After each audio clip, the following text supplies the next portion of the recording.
Okay, so now what we're doing, guys, we are taking the square root of whatever function. So kind of what I'm talking about here is if we started off with y is equal to f of x, and remember that could be any function. So what if it was like y is equal to 2x plus 1? Then what this lesson is about is saying, okay, what does the graph of the square root of 2x plus 1 look like? All right, how do we get to that? So that's what we're doing now. Okay, it's actually going to be a lot, like really similar. You know how when we like added functions or subtracted or multiplied, divide, or we did the composite functions? You guys remember when we were graphing it, how it was really the y values were the things that were changing? It's the same thing here. So whenever we take the square root of this function, really what we're doing is we're taking, well, all the x's are the same, and we're just going to end up taking the square root of all the y values in that function.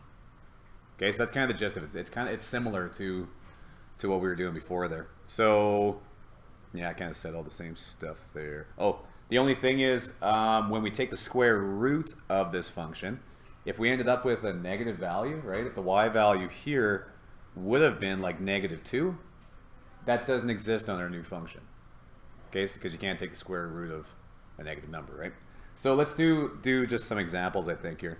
One thing I want to add here, though, so this example says compare the functions by graphing both functions, stating the domain and range for those functions.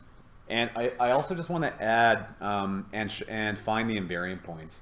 So find invariant points.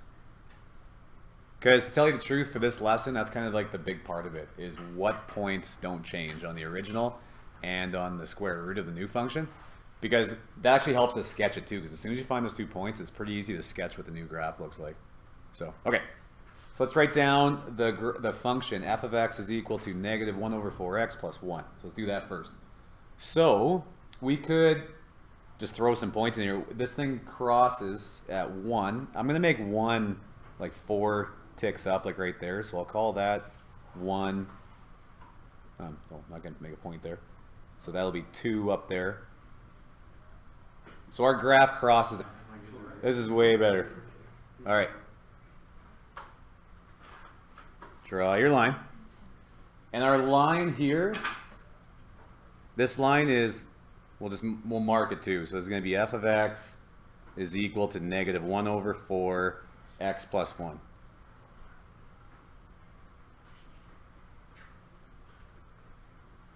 Okay. Now, we are going to take the square root of this function. Okay, so we're going to take the square root of this function. What I want to do, I want to show you guys, I'll just show you first what it looks like. But here, let's do this first. If I take the square root of, so y is equal to the square root of -1/4x plus 1. Okay? Taking the square root of what 2 numbers, right? So if I have like, just question mark there, what 2 numbers would be the same as the original?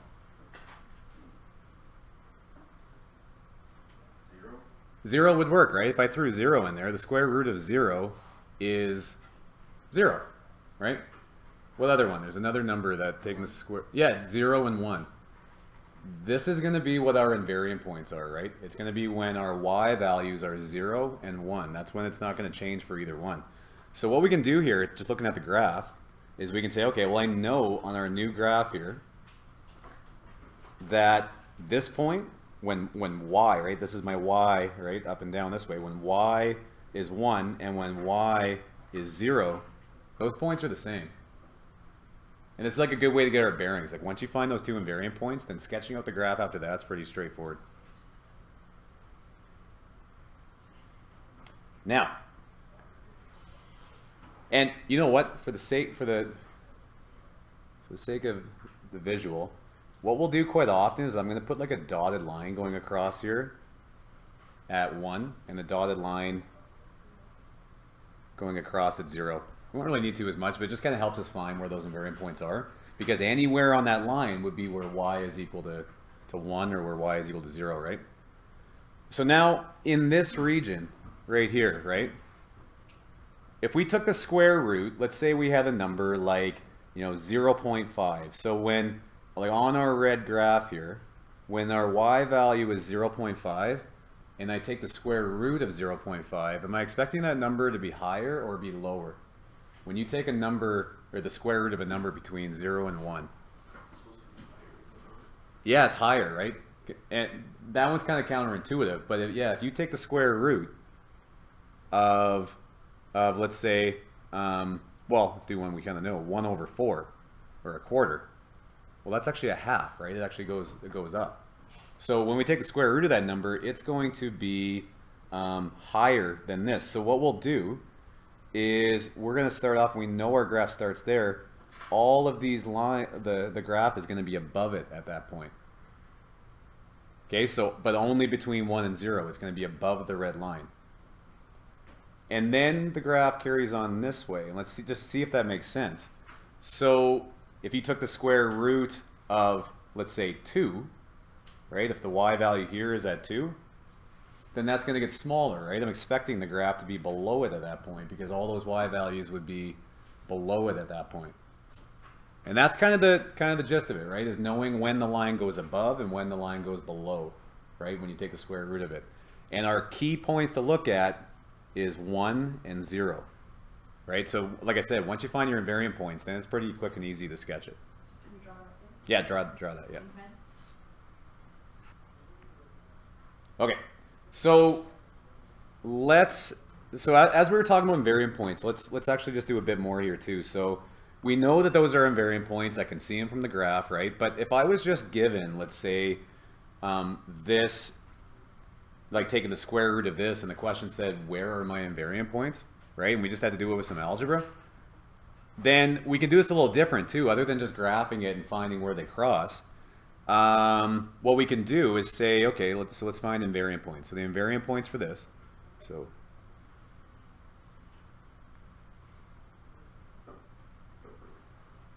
are going to happen when y is equal to 0 and when y is equal to 1, right? That's the two places that our invariant points are going to happen. So what we can do is we can solve for this for both those situations, right? We can solve for x for both those cases, right? So let's do it for this one. So when y is 0, we'll say, okay, when y is 0, that would be 0 is equal to the square root of negative 1 over 4x plus 1. We'll solve for x. And then on the other side, we'll solve for it when y is equal to 1. So we'll say when 1 is equal to the square root of negative 1 over 4x plus 1. Okay, so let's solve that. So if I need x on its own, what do I got to do first here? Yeah, we got to get rid of the square root, so we're going to square both sides. So 0 squared is? 0. Still, right? Didn't really matter. So that's equal to 1 over 4x plus 1. Okay, and then we're going to subtract 1 from both sides. So we'll have negative 1 is equal to negative 1 over 4x. Multiply by 4. Negative 4 even, so we end up getting 4 is equal to x. So does that make sense? Yeah, that was this one, right? We just found that invariant point when y was equal to 0. That makes sense, right? Okay, so let's actually write the point down. So that would be at the point 4 comma 0 would be an invariant point. And then we'll do the other one. So if I square both sides, we get the same thing, right? So that's still just 1 is equal to negative 1 over 4x plus 1. I'm going to subtract 1 from both sides, so we get 0 is equal to negative 1 over 4x. Multiply by negative 4, we end up getting x is equal to 0. Right? Okay, so then our point there would be 0 comma 1, because that's when the y value is 1. Good? All right, one little thing I just wanted to bring your attention to. I set both these up as 0 is equal to the square root of negative 1 over 4x plus 1. Do you guys see that it wouldn't have mattered if I said 0 is equal to negative 1 over 4x plus 1 without the square root? It didn't really matter at all. They just canceled anyway. Doesn't that make sense? Because they're invariant points. They're the same, right? It actually doesn't matter which of the two we put it in. All right. And then finally, we'll just find the domain and range of this one. So the domain of the original, sorry, I'm kind of all over the place here. So the domain of the red one here would be, well, x is a member of the real numbers, right? That just went on forever. And the range was y is a member of the real numbers, just anything. But then for our green graph, we've got the domain would be, so what's our new domain? X has to be less than or equal to 4. And the range, y has to be greater than or equal to 0, right? We can't take the square root of a negative. All right, next one. Actually, you know what? That one's going to be really similar. Let's move on. Do this one. All right, so we want to sketch both of these first. So first off, let's sketch this one. So negative x squared minus 3. Okay, so we're dealing with a parabola here, right? Is it opening up or opening down? Down, right? It's frowny face. And then it moves down 3. So I know that this thing crosses the y-axis at negative 3. Is this the right scale? Yeah. Okay, and then it doesn't have any stretch factor. So I can do my same little trick of like over 1 down the odds or over 1 up the odds. So I can go over 1 down 1 on both sides, over 1 down 3, and that's probably good enough. So we got a parabola going there, right?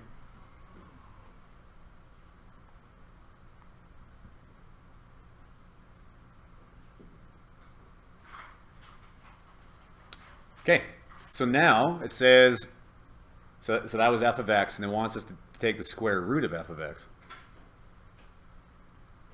So remember, we're taking the square root of the y values on these things, right? Is anyone seeing any kind of issue here? Negatives. Negatives are all negatives. Everything on this graph is negatives, right? This actually just doesn't exist. So there is no f of x. Yes. Or there is no square root of f of x. Because f of x is always negative.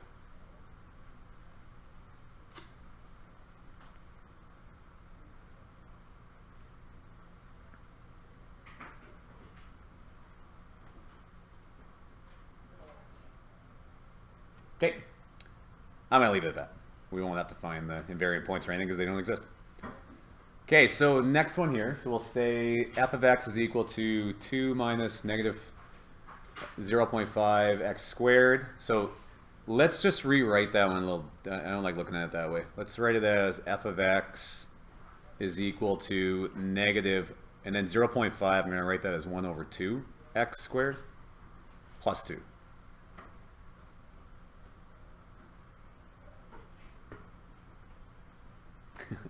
We have to change our scale here.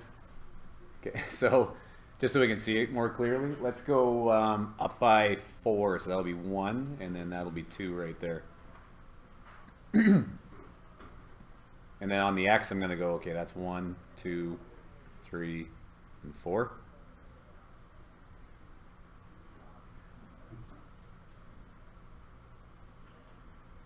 Okay, so again, we're looking at a parabola here. Where does it cross the y-axis? At 2, right? So I know it has a y-intercept right there. Does it open up or down? Down. It opens down, okay. So, and if you put some numbers in here, like actually like put in like, 1 into there, we can make some points here where it'd be there and there, and then there and there.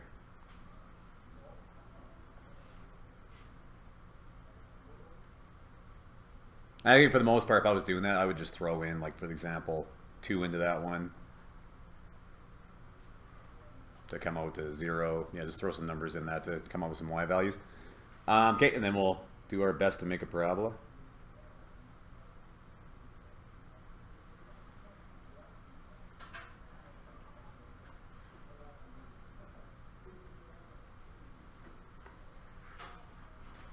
All right, let's find our invariant point. So this is why the dotted line thing, I think, kind of helps. So we'll do this. So again, what will our y values for an invariant point be? 0.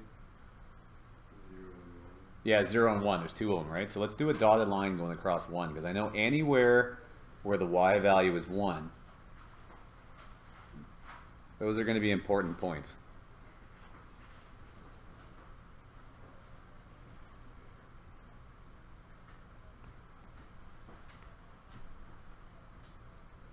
All right, so I know, well, first off, looking at that, how many invariant points do you think we're going to have in this case?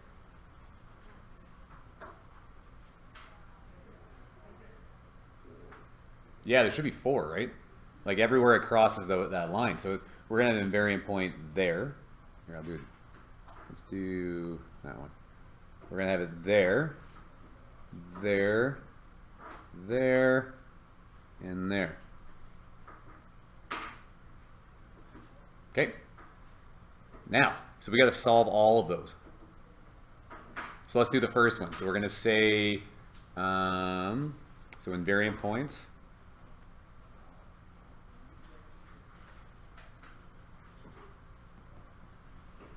So that's going to happen in 2 cases, when y is equal to 0 and when y is equal to 1. So let's do the y is equal to 0 one first. So we'll say 0 is equal to, and then, like I was saying before, I don't really need to do the whole square root. I'm just going to say 0 is equal to negative 1/2 x squared plus 2. Okay, so I'm going to go minus 2, or negative 2 is equal to negative 1/2 x squared. Okay, multiply. So we're going to have, so 2 times, so 4 is equal to x squared. And then what's the very last thing we do? Square root both sides. Okay, so I get x is equal to 2. Negative and positive, good. Both of them. It's going to be, because when you take the square root of a number, right, you get a positive and a negative version of that. So that's going to be positive 2 and negative 2. So what we just found here, 2 different values, we found our invariant points of 2, 0 and negative 2, 0, right? We found both those points.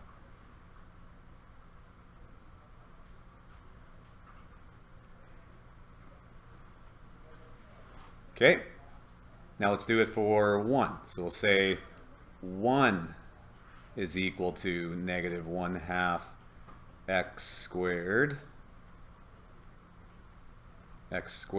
plus 2. Okay, so minus 2, 1 minus 2, so we got negative 1 is equal to negative 1/2 x squared. So that's going to be 2, right? Multiply both sides with negative. So 2 is equal to x squared. And then very last thing we do here, square root. So our answer, you could take the square root of 2, but you're going to get an irrational number, right? You're going to get that number that goes on and on forever. So we would just leave it like that. But again, you've got 2 answers here. You're going to have plus or minus the square root of 2. So then our invariant points for that one would be, so this is our x value, so that would be positive root 2, comma, what's our y value? 1, yeah. And negative root 2, comma, 1. And there you go. There's all 4 of our invariant points, right? Everybody happy? All right, cool. All right, now, I guess I should have sketched it out first. We got to sketch this thing. So in between So our in-between section, between 1 and 0, am I expecting my line, when I draw this thing, to be above the red line or below the red line?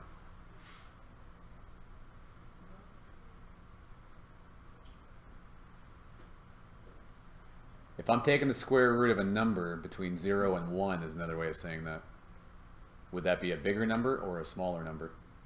It'd be a bigger number. So let's say this, like, I don't know what this is right here, right? Like what point on the line it is. But our line's going to be above that, right? It's going to be above that point, right? I'm going to move it's going to be above that point right there. So my line, when I draw this thing, is going to start at our invariant point, and it's going to go above the line right there. Maybe not that steep, but oh shoot.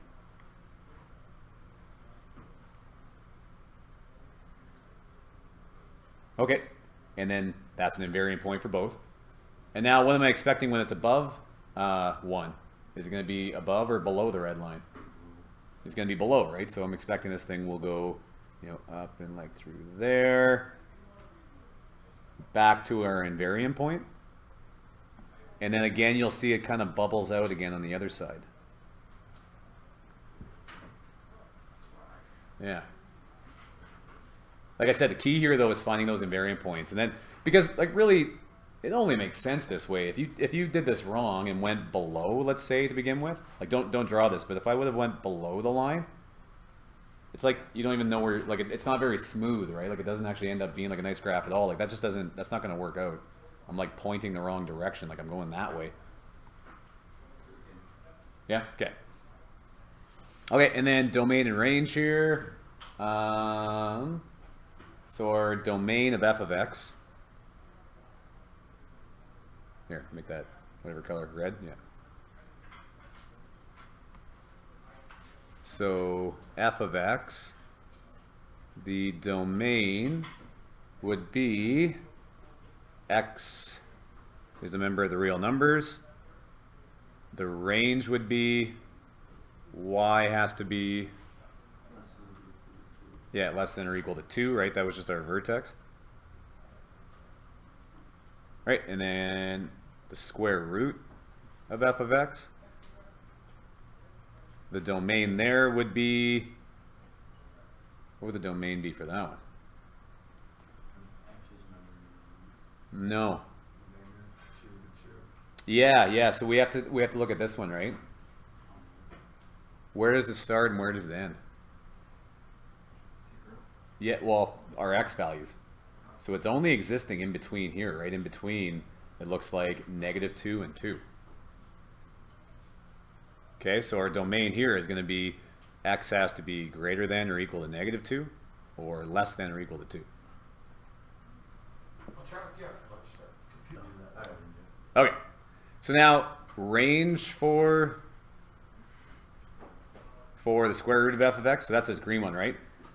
Okay, anybody want to take a stab at where our highest point is there? Yeah, square root of 2. We'll just leave it that way. Yeah, so that's going to be y has to be less than or equal to the square root of 2.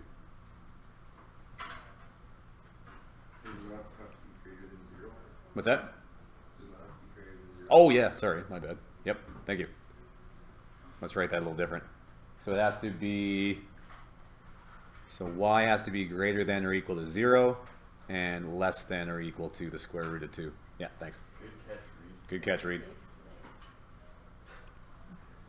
All right, let's do another one. So similar idea here, but now we've got x squared minus 1. So this thing is going to, here I'm going to make -1 down 4 blocks here. So this will be like -1, and it's going to cross right through there at -1. And then it doesn't really have any stretch factors, so we can do our over 1 up the odds thing. So over 1, up 1, over 1, up 3, over 1, up 5. Oh, no we can't because of our scale. Yeah. Thank you. Okay, let's make our scale on this side too. This is going to go 1, 2, 3, This is like -1, -2, -3. All right, and we're going to pass through here. Right there on both.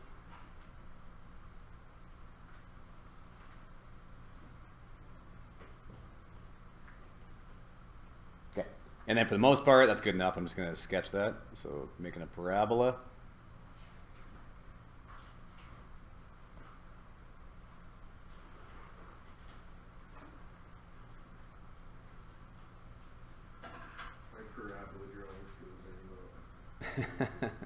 Is it better or worse than mine? Much worse. Okay, so let's find our invariant points to kind of get our bearings here. So like I said, let's make our dotted lines going across 0 and, okay, well 1 would be up here.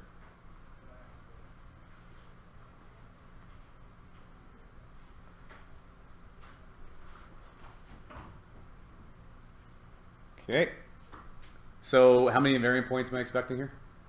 4, right? So it's going to be there, there, there, and there. All right, let's sketch this thing. So, all right, I can't take the square root of anything negative, right? So, is my graph going to exist? Like, don't write this down, but like in this section between -1 and 1? No, it won't, right? Because all those y values are negative, right? So that's not going to exist down there.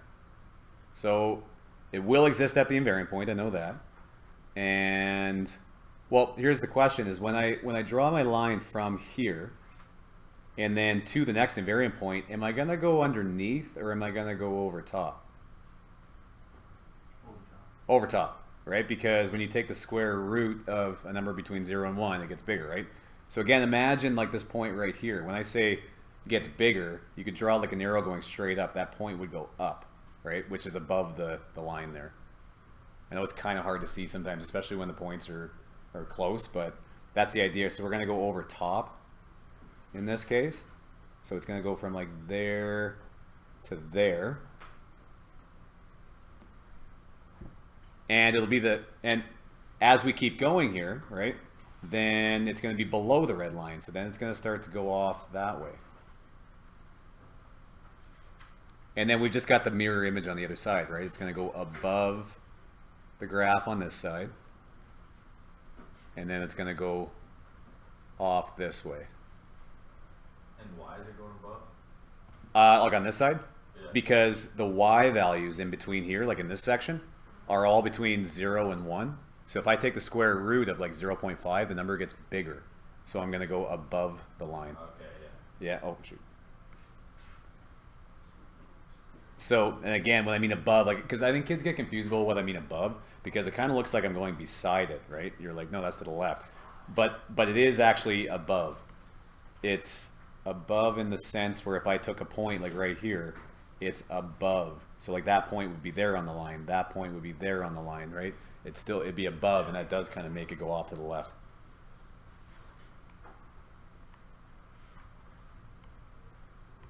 Okay. All right, so there's our graph. So let's find our invariant points. So they're going to happen when y is equal to 0 and 1. So I'll say 0 is equal to x squared minus 1. I'm going to add 1 to both sides, so I get 1 is equal to x squared. So then we're going to have the square root of that. So the square root of 1 is 1 plus or minus 1 though, right? So you get two answers there. You get plus or minus 1 is equal to x.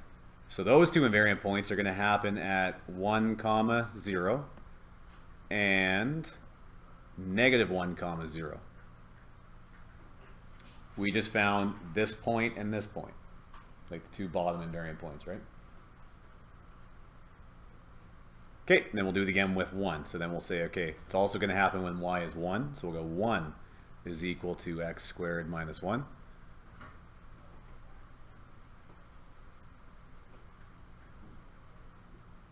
Okay, so that's going to be 0.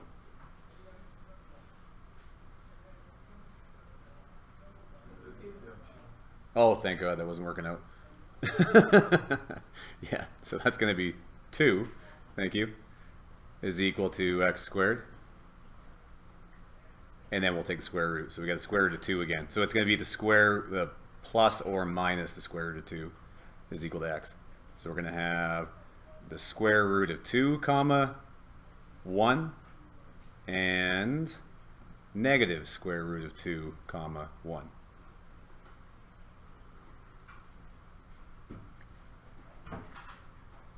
All right, domain and range. So of f of x, our domain would be x is a member of the real numbers, right? It's going to be anything for that. Our range is going to be y has to be greater than or equal to -1. And then the square root of f of x. We're going to have the domain will be, what will the domain be?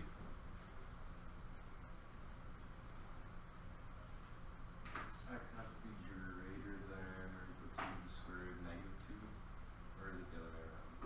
Yeah, it would be x has to be greater than or equal to -1, and then less than or equal to 1. Right idea. Just I think you said a little bit. Yeah, yeah. So we're looking at these points here, right? The purple graph. So x has to be everything this way, and then everything that way, right? And it looks like it's starting at 1 on that, -1 on that side, and starting at 1 on that side. So we'll just say x has to be greater than or equal to 1, or so sometimes with a comma. X has to be less than or equal to -1, and that's pretty good. I want to show you guys actually the interval notation with that one just while we're at it to remind when you have like a break in there like that. We don't do that too often in 30-1. The union? Yeah, exactly. That's where we put the union. So what that would be is we'd start at -infinity. So you'd be like, okay, we're starting at -infinity, like way over here. And then we're going to go until we get to -1. And we include it, right? Because it can also be -1. And then it's just unioned with, so big U, and then just the other side. So then it would be 1 to infinity, like that. Okay, and then range won't be so bad. What does range have to be here? Yeah.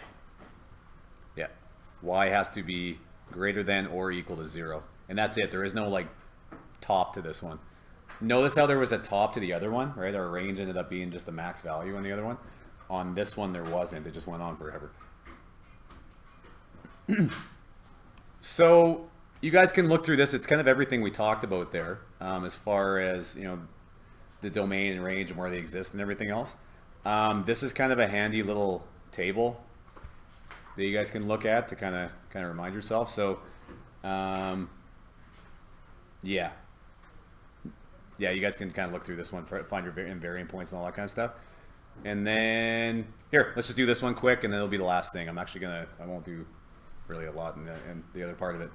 So can you guys sketch, like given these pictures, what the square root of these graphs would be? Okay. So if you guys give it a try, your graph should look something like that, right? Find your invariant points. It's above the line between 1 and 0, and it's below the line after we have y values greater than 1. So